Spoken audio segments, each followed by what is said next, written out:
নমস্কাৰ, মই জেনিফাৰ। আপোনালোক সকলোকে মোৰ ইউটিউব চেনেললৈ স্বাগতম জনাইছোঁ। আশা কৰোঁ আপোনালোক সকলো ভালে আছে।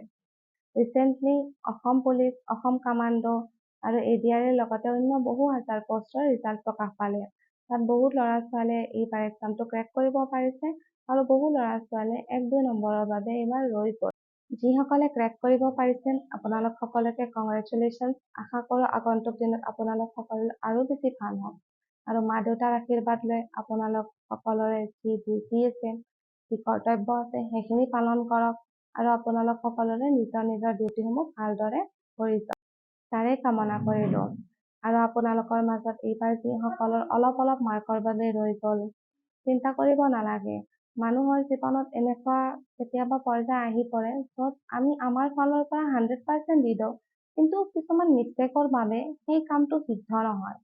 তো তাত আমাৰ একো দোষ নাই। তাতে এটা পইণ্ট থাকি যায় যে আমি আমাৰ ফালৰ পৰা বহু কষ্ট কৰোঁ। আমি ভাবোঁ যে আমিতো ইমান কষ্ট কৰিছোঁ, তাৰ পিছতো মই সেই চাকৰিটো নাপালোঁ, তাৰ পিছতো মই কোৱালিফাইড হ'ব নোৱাৰিলোঁ। তো গতিকে মোৰ কিজানি কপালতে নাই। সেনেকুৱা আপোনালোকে কেতিয়াও নাভাবিব, কাৰণ সেইটো নহয়।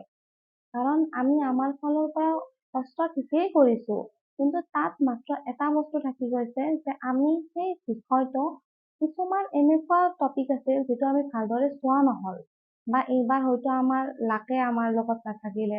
তো নেক্সট টাইম আৰু বেছি কষ্ট কৰক। নেক্সট টাইম যাতে যিখিনি ভুলৰ বাবে এইবাৰ আপোনালোক সকলোৱে ৰৈ গ'ল, সেই ভুলখিনি যাতে আপোনালোকে শুধৰণি কৰিব পাৰে। আৰু এইবাৰ বহুতে বিগিনাৰ্ছসকলে মানে ফ্ৰেছাৰ্ছসকলে এইবাৰ কষ্ট কৰিব। বহুত ফ্ৰেছাৰ্ছসকলে ভাবি আছে, ৰিজাল্টসমূহ পাইছে বা কমেণ্টবিলাক চাইছে, ভাবি আছে যে এইবাৰ ময়ো পঠাম, ময়ো কষ্ট কৰিম। তো আপোনালোক সকলোকো অল দ্য বেষ্ট। আপোনালোক সকলো প্ৰিপাৰেশ্যন কৰক আৰু লাইফত আগবাঢ়ি যাওক। যিখিনি ফ্ৰেছাৰ্ছ আছে আপোনালোকে চেষ্টা কৰক, ইউটিউবৰ ক্লাছসমূহ কৰক, ভালদৰে কিতাপ পঢ়ক, যিখিনি টপিক আছে সেই টপিকখিনিৰ ওপৰত ভালদৰে অধ্যয়ন কৰক। নিশ্চয় আপোনালোক সকলোৱে এদিন সফল হ'ব পাৰিব। আৰু যিসকলে এইবাৰ পাছ কৰিব নোৱাৰিলে, আপোনালোকে চিন্তা কৰিব নালাগে, কাৰণ আপোনালোক সকলোৰেতো কৰ্চটো কমপ্লিট হৈয়ে আছে। মানে আপোনালোকেতো আগতেও প্ৰিপাৰেশ্যন কৰিছে, তো আপোনালোকে চিন্তা কৰিব নালাগে। আৰু বহু ধৰণৰ পষ্ট আছে, সেইবিলাকতো আপোনালোকে এপ্লাই কৰক আৰু চেষ্টা কৰক। চিন্তা কৰিবলগীয়া একো কথা নাই। আপোনালোকে নিজৰ মনোবলখিনি ভাঙি নিদিব আৰু চেষ্টা কৰি যাব। কাৰণ এবাৰ নহ'লে কি হ'ল, আৰু বহু সময় আছে আপোনালোকৰ হাতত। আপোনালোকে বাৰে বাৰে চেষ্টা কৰক, কাৰণ এদিন হ'লে এদিন আপোনালোকে সফল হ'ব আৰু নিজৰ কষ্টৰ ফলটো পাই যাব।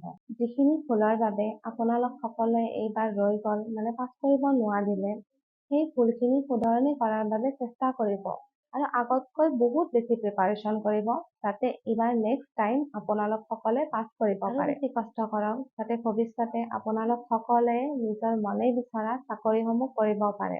গতিকে এইটো ভিডিঅ'ৰ মাধ্যমেৰে এইটোৱে বুজাব খুজিছোঁ যে যিসকলে পাছ কৰিলে আপোনালোক সকলোৱে বহুত কংগ্ৰেচুলেশ্যনছ।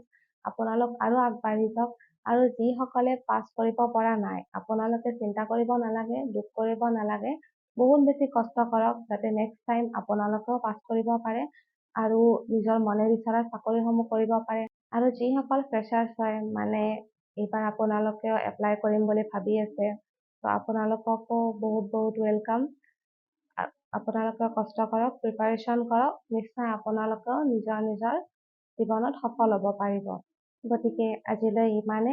আশা কৰোঁ সকলোৱে ভিডিঅ'টো চাই ভালে পালে। যদি ভাল পালে লাইক, শ্বেয়াৰ লগতে চেনেলটো ছাবস্ক্ৰাইব কৰিবলৈ একেবাৰে নাপাহৰিব।